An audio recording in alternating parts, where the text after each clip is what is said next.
Hi everyone, thank you for joining us today. My name is Helen Burton and I'm the host of Skyrocket Your Business. And we have Socrates with us who's going to give us wisdom. And I just want to remind you of my book, Skyrocket Your Business in 30 Days While Having Coffee with Helen. So grab that cup of coffee and open the book and do the exercise and let me know how you make out. I was at a networking event last week, and I just stood in the corner and I was watching everyone. And some people were having nice conversations, and other people looked like somebody was attacking somebody. And I found that I, moved closer to those people, and the one who was stepping back was being the other person was telling them all about their business, and it felt very uncomfortable to them. So a word to the wise is when you're talking to somebody at a networking event, as I always say, ask them questions. And then when you talk about your business, let them ask you questions. So have a good time at a networking event. And today, I'm so excited. I really am. I have as a special guest, Diana Frost, who loves photography and has traveled extensively to photograph nature and different cultures. And Diana and I have been friends for years. And I went to a couple of her presentations. And the last time we were there, I said, Diana, please come on my TV show because I want my viewers to see the beautiful pictures that you do and hear the stories. So we're going to see a lot of polar bears today. And so Diana, please tell us a little about yourself. Well, there's, first of all, let me say thank you very much for inviting me. It's a pleasure to be here. Thank you. There's not much actually to say about myself. I lived in this area all my life. Mm-hmm. I worked for J&J all my adult life. Right. I went to work there when I was 17 and retired from there, my only job. Oh, boy. But since my retirement several years ago, mm-hmm. I have gotten involved in a lot of different types of activities. Right. The most important to me, however, is the travel. I love to travel, mm-hmm. and I love to record the events on those travels, the memories right. of those travels. Yeah, it's I traveled a lot with my husband, and we were both always taking pictures. Mm-hmm. And when we came home and we looked at the pictures, it brought back those memories. That's right. Of, when we were there. That's so right. we kept it. And the fun part was, like, you would put it away, and then maybe a couple of years later, we'd open the album again, and we'd say, oh, remember we got mm-hmm. that there, and we did this, exactly. and we did that. Exactly. Yeah, so I understand what you're talking about. Tell us about your love for photography, your training, and where you've traveled. Well, I don't know, you just love something. I mean, when you have a passion for something, you love it, you can't really explain it. Mm-hmm. I am pretty much self-taught. I'm not a professional photographer, I'm an avid hobbyist, mm-hmm. but I have traveled with some of the best photographers in the world, so I've learned from them. Yeah. And when I was working, I was fortunate enough to see most of this country. So mm-hmm. now that I'm not working, I prefer to travel abroad and see the rest of the world. And I love, as you mentioned earlier, I love to photograph places that are, the environment or the culture is different from our own. Right, yeah. And as for where I've been to, along those same lines, Africa, Egypt, Thailand, China, Bhutan. Yeah. I went to Alaska in the middle of the winter to photograph the aurora borealis. Oh my goodness. Last year I went to Papua New Guinea to photograph the tribes. Mm-hmm. And I went to Spitsbergen to photograph the polar bears, which is what we're going to talk about today. Yeah, okay. So where is Spitsbergen located? I never heard of Spitsbergen. Spitsbergen. Well, if you look at the map, at the upper middle, there's an arrow, and it's pointing right at the archipelago of Spitsbergen, also called Svalbard. When Norway gained sovereignty over the area, they changed the name to Svalbard. Oh, okay. But I call it Spitsbergen. So it's way up there, very close to the North Pole between Russia and Greenland. Oh, okay. All right. So it must be very cold up there. It is a little chilly. A little. It's a little chilly. So I wanted to go there. There are other places that you can photograph polar bears, but I wanted to go to this particular place. I understand that people also go to Churchill, Canada. Yes. And why did you choose Spitsbergen instead of Churchill? Churchill and Spitsbergen offer very different experiences. In Churchill, every October or so, the bears congregate around the shores of the Hudson Bay.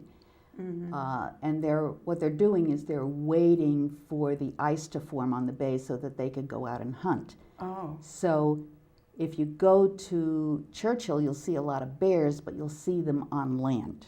Okay. When you go to Spitsbergen, you'll see fewer bears, Right. but you see them on the ice where they live in their natural environment, Oh boy. Yeah. doing what polar bears do. So, right. Yeah. And that's what I wanted to see. Yeah. This is what it looks like up there. It's very, very pristine, as you can see. This was just as we left Longyearbyen, which is where we picked up the ship, and this wall of ice just went on for miles and miles. Can we have the next slide? Here we go. I don't know how well you can see this map. This is the archipelago, and we started our trip in the left in the middle. There's the route is outlined on there. We picked up this ship in Longyearbyen, which is the northernmost human settlement on Earth. There are no people living above that latitude. So then we took the ship up and around and down between the islands and then off to the east out into the Barents Sea. And that's where we photographed the polar bears. And how long did it take you to get there? A couple of days. Right. We were out on the ice actually 10 days on the boat. And here's another shot of the scenery as we're making our way. What happens when photographers see a cave? I mean, they want to get in the Zodiacs, and we wanted to go in the cave, take the picture from the inside out. Right, you're right. Yeah. But our Arctic guide said, absolutely not. No way, ain't happening. So I don't have that photograph for you. The nerve of him. That's right. But this was the guy who was responsible for our safety. Okay. And he also had the gun. Oh, well, so you had to listen. Right. Right. This is what it looks like up there. It is so beautiful, so calm, so comforting. There's no television, no cell phones, no newspapers, no internet, nothing. You are totally off the grid. Wow. But it is very beautiful. Now we're starting to get north, and the ice is starting to get heavier. This is the ship that we were on. This is an ice class ship, and if you ever go there, you must go on an ice class ship, and that's an important question to ask because the itineraries may not tell you.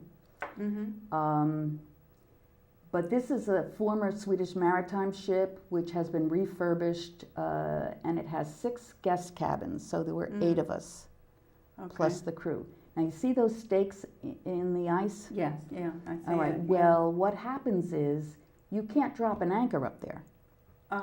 So what they do is the crew gets out and they drill a hole in an iceberg, put a stake in, and then tie the ship to the stakes. Okay. And that's where you're parked overnight. Oh, okay. All right, this was a shot taken from a Zodiac. We did get off the ship occasionally, Right. and that's our ship in the rear there. So this is our first bear. We have Right. now arrived at the Barents Right, Sea. right. That's what it looks like the first week in August. Wow. And this was the first bear, and it was so exciting because we were all down in the lounge. Right. And the Arctic guide yells, bear, Bear, bear, and we bear, go bear, running, bear. we put on the hat and the coat and the scarves and the boots and the mittens and, grab the camera Right, equipment, right. go running Right. out on deck and wait an hour for the ship to get to the the bear. bear. So the bears in Spitsbergen are protected. Okay. It is illegal to feed, bait, track, or good, provoke good, them good. in any way, but you don't have to, because what happens is Oh, look at that. these bears are very, very curious, and they come to you. Okay. So they will come and investigate anything that's Right. unusual in their environment. Right. And they also have this incredible sense of smell, and you can see right there, he's Yeah. smelling the food from the ship. Right. Yeah. That's yeah. what he's doing. And in this shot, he's right next to the ship. So Wow. if you look at the bottom right-hand corner of that photo, Uh-huh. you'll see the shadow of our ship in the, Yeah. Oh, in the yeah, I can water. see- yeah. And that bear is right there, and I took that with a 50-millimeter lens. So they come Wow. right up. You don't have to be anywhere near them. You Wow. park like a mile, a half mile away, Yeah. and they come. And then they hang around for a while, and then they leave. Oh, you mean you didn't want to get out and give him a kiss and a hug? Oh, yeah. Yeah. Oh, good luck with that. Good luck Look with how that cute one. he is, Yeah. They are different colors. Now, people think that polar bears are white. They're not Right. actually white. Their Uh-huh. hair is clear Yeah. and it's hollow, and the white is merely reflection. Oh, boy. Yeah. But the creamy colored ones are that color because of their diet. So they feed Oh. on seals, and it's the oil Oh. in the seals Right. that Yeah. makes their fur appear creamy. And also, I don't know how well you can see it, but on this bear's hind quarter, there's it looks like a smudge. Yeah, you can see that. Yes. Right. It's not a smudge. That's his skin. Oh. Their skin is black, and Oh. it's highly UV absorbent, and it's there to preserve heat. And so, and they don't get cold in this. They don't get cold. They've got about 6 inches of blubber, Yeah. and then they've got this undercoat of fur, and then the outer coat of fur. Fur. So they stay pretty warm. They're huge. They're like 8.5 feet tall. Wow. They weigh anywhere from 950 pounds to 1,500 Oh pounds. my goodness. They're very big. Their diet is ringed seals primarily. Yeah. Oh, the poor seal. Yeah, well, they're about 100 pounds and smaller. Now, this is a bearded seal. Uh-huh. These are also prey, Yeah. but they're much bigger. They weigh around 400, 500, 600 pounds. Wow. But this is also prey for the polar bear. Oh, This look at guy, that. not Yeah. so much. Oh, And no? you can see why. Yes. Look at those tusks. Dusk. I know. Right, so they can gain length up to about 3 feet long, and they can Wow. weigh about 13 pounds, and so it's a formidable opponent. As you can see here, this guy's been in a little scuffle. He's got some wounds there. Oh, yeah. Yeah. The polar bears are very, very strong swimmers. Uh-huh. They swim about 6 miles an hour, which is about 20% faster than Michael Phelps' Olympic record. Wow. They can leap out of the water 7 or 8 feet just from a swimming start. Wow. They need to be strong swimmers, particularly now because of climate change, and there's they have to embark on longer and longer swims to get from one ice to another ice flue. The average length of a swim for a polar bear is 96 miles. Wow. Yeah. This one has a collar, so he's being tracked by scientists. Right. And how do they put the collar on? They tranquilize the bear. Oh, okay. And then put the collar on. They can only put the collar on females, not males, because the males' necks are wider than their heads, so the collars would just fall off. But that collar will fall off itself after about a year and a half, 2 years. Oh, okay. So they have documented now the longest swim by a polar bear is 427 miles over 10 days, during which time the bear never paused to sleep or to eat. Oh my God, it just swam all the time? It just swam. In the course of that swim, it lost its cub. Oh. The babies, can't make it, and it lost a lot of weight. And that, a lot of that is all due to climate change, which is a serious problem up there. Our Arctic guide, who works 12 to 16 hours a day, 7 days a week, 6 months out of the year, told us that he had not seen a yearling cub all season.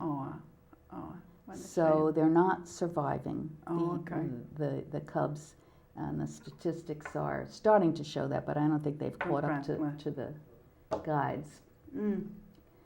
So as I said earlier, they stay dry. Right.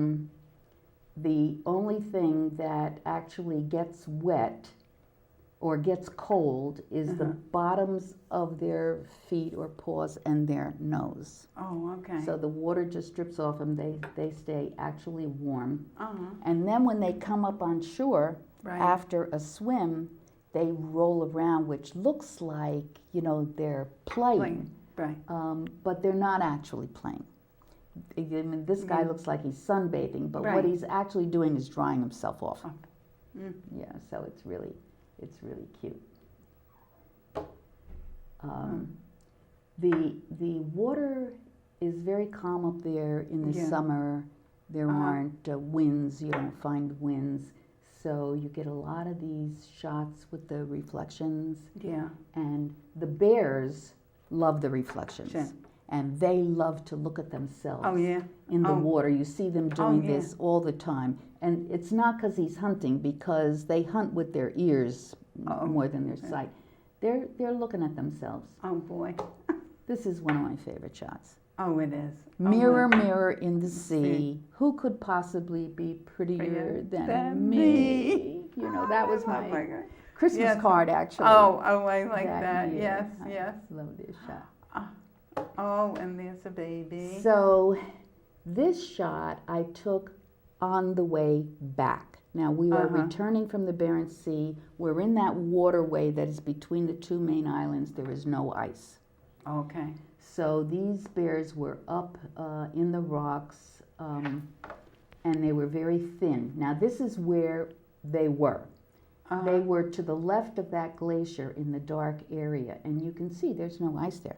Yeah, right, yeah. So Mama was afraid to take her baby in the water. So they were very, very thin because there's no food. And we're in the Zodiac taking the photograph. Right. We all wanted to go back to the ship and get some chickens. Oh, yeah, of course. Bring them in food. But our guide said, no, absolutely not. Can't do that. But he assured us that, they'd be fine as soon as the water froze and they could go out and hunt. And I hope he was being truthful. Well, let's believe him. With us. Yes, let's believe him. Okay, so when we returned, this is who was in the harbor. This is Greenpeace. Okay.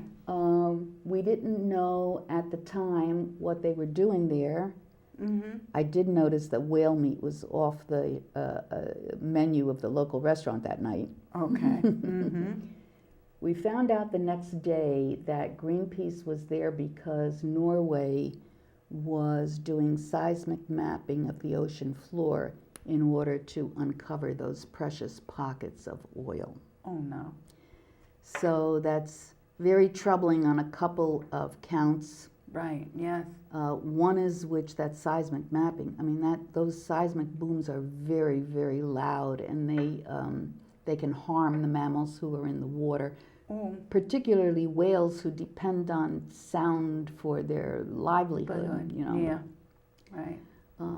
But then the second reason is Norway always has said that they would never allow anybody to drill for oil in ice-covered waters. Right. So why were they doing this? That. Right. Why were they doing this? So Greenpeace was there doing what they were doing, exposing them and, you know, tracking them and everything. At least we have people who are tracking them. Thank God. Right. But Helen, can you imagine what it would be like if an iceberg hit an oil rig here? Oh my goodness. I mean, we have only to look at what happened down in the Gulf, in temperate waters, near large population centers, with recovery resources readily available, and it's still the largest disaster we ever had. So if it happened there, and our own government, the Department of Interior, says it will happen, there's a 75% chance that it will happen. So if it happened there, we'd never get it cleaned up. No. We'd never get it cleaned up. So my advice to anybody who's interested in seeing this area is go now. Go now, yeah. Go now while we still have it, while it's still beautiful, while the polar bears are not an extinct species. So thank you so much. Oh, you're welcome. Oh, I hope you enjoyed it. Oh, I really loved it. I really did. And what beautiful photographs. Oh, thank you. I mean, it was just so, thank you. You know, it was great. It's beauty watching this. And when we were in Israel, we were riding the camels. And when I got off the camel, I went and I hugged the camel. And he was hugging me back. And the guide said, I never saw that, but be careful. He's going to spit at you. But he never did, you know. You know, camels have, you know, they have I think their reputation is unfair because camels are very loyal, like dogs are. Yeah, that's what I heard. That's and they get frightened because they don't have peripheral vision. So if you come up alongside them, you scare them. Oh, okay. I was right in front of him. Yeah. You know, and we were kissing and hugging. You know, and then I said, "Can I bring him home?" Oh, yeah. So I really enjoyed this, and I know you've been to other places, and I hope you'll come back and show us some other photographs. Oh, I would love to anytime. Fantastic. Anytime, thank you. So, can you give my viewers some tips of how they can find the different tours, you know, that are going out to photograph nature and the different customs? Well, you know, if you're talking about Spitsbergen, you can email me at my email address is right there, diana.frost@comcast.net, because I have a great resource, and that was our Arctic guide who only works ice class ships. And as I said, ice class, if you don't have ice class, you won't be able to go where I went. You'll stay south, and you won't get these kinds of pictures. So you do have to have ice class ships. But I can put you in touch with this person, and he's not an employee. He's a maritime specialist. Okay. And he can, for your needs and your budget, advise you which would be the best ship, the best tour to go on. Right. You know, other than that, there are a lot of great travel tour groups out there. Right. If you're into photography, and that's what you want to do, my advice to you would be to find, you know, a great photographer. They usually run their own trips, and go with them rather than, you know, a larger tour group where the photographer is an employee. Right, yes, yeah. Because usually on those kind of trips, they just want to get a free trip and take their own photos. They're not interested in teaching you. Right, yeah, You know. yeah. So those will be Yeah. my little tips. Oh, all right, thank you. You're welcome. When my husband and I, we went to the Grand Canyon, Mm-hmm. and we could take a photography training Mhm. in the morning. Mm-hmm. So we did that, and it was the trainer, the photographer, Mhm. was really good, and he would say, well, stand at this angle Right. and then do this, and then he'd say why and everything. Exactly. So That's and that's what you exactly- really want. That's Yeah, what you want. Right. That's what you So why don't you give us your information so we can get Okay, in touch well, with you? it's easy. Diana.frost, Diana.Frost at Okay. Comcast.net. Okay, very You know, good. anybody who's interested, send me an email. I'll give you whatever advice I can. All right. Be Oh, happy. thank you so much. You're welcome. And I'm so glad that you joined us. Oh, thank you for inviting me. Yeah. I really enjoyed it. Thanks. And I want to thank you all for joining us today. And I hope you enjoyed our presentation today. It's a little different from what we do, for Skyrocket Your Business. But I felt that we needed entertainment and that Diana's pictures are so magnificent. Oh, I thank you. just wanted to share that with everybody. So why don't you give us your email address again, and then Diana.Frost at Comcast.net. okay. And when you go to your next networking event, think about, what I talked about of not pushing your services on other people, but asking questions and have them ask you a question. And one other thing that I saw was somebody was walking around and just giving people his card. And I find I don't give my card right away, that I have them ask for my card, because then it makes a difference. So enjoy your networking, and I hope your business is prospering.